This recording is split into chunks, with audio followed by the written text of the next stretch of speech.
It's RHABDOMYOSARCOMA.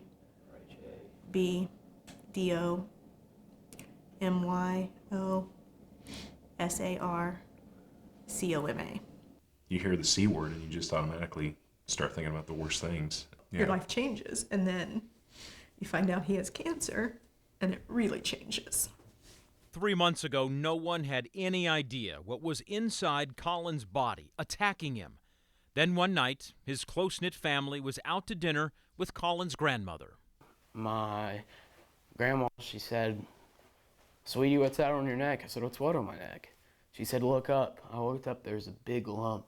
You know, at first you just think, wow, maybe it's just an infected lymph node. After various antibiotics and 3 trips to the emergency room, the Griffins refused to let ER doctors send Colin home. When we were all in the room waiting, and we had 3 days after the biopsy before they actually come back and told us, and those were the most agonizing days that you can imagine. Robert and Aaron could not shield Colin from the test results, and the stage 4 cancer now ravaging his young body.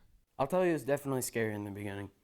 When they told me it was stage 4 and my whole body, from head to toe, I had cancer running through it. You heard him right. The cancer is everywhere. It's the one time in your life that there's nothing you can do except put it in God's hands, in the doctor's hands, and pray. 14. Spend just a little time around this 6'1", 13-year-old, and you will see he does not like to lose. I'll go 5 in the corner. At anything. I almost made your 14 in for you. Say, you know what? I'll just let you play for both of us. He's just a kid, facing challenges so many of us adults would struggle to even comprehend. There's a chance I couldn't make it. So, it definitely scared me. I mean... How did you react to that? I actually told my doctor, I said I don't want to hear it because I'm going to make it. In early April, Colin started chemo. Chemo's hard, I'll tell you that. Since then, he's lost 35 pounds and most of his hair. I threw up 13 out of 14 days, every day, at least twice. Through it all, Colin's parents say most days he's the strong one. There was a moment there where I broke down pretty bad at the hospital in front of him, and he was laying in the bed, and he just said, "Dad, come over here." And I bent down and he hugged me, and he didn't cry at all. And he said, "I'm going to be okay, Dad.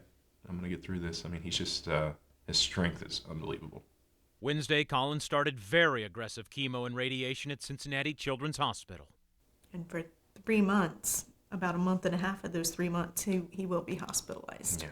Now, Colin will likely miss his entire 8th grade year with all of his friends at Tecumseh. The kids in this school love Colin. So,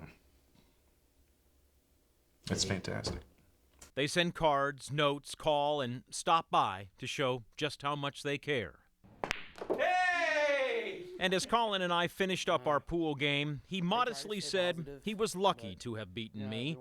Then he turned to me and talked about another game. Life is a game, and some people do get lucky, some people don't. Now, I cannot help but think how lucky I am to call Colin Griffin my friend.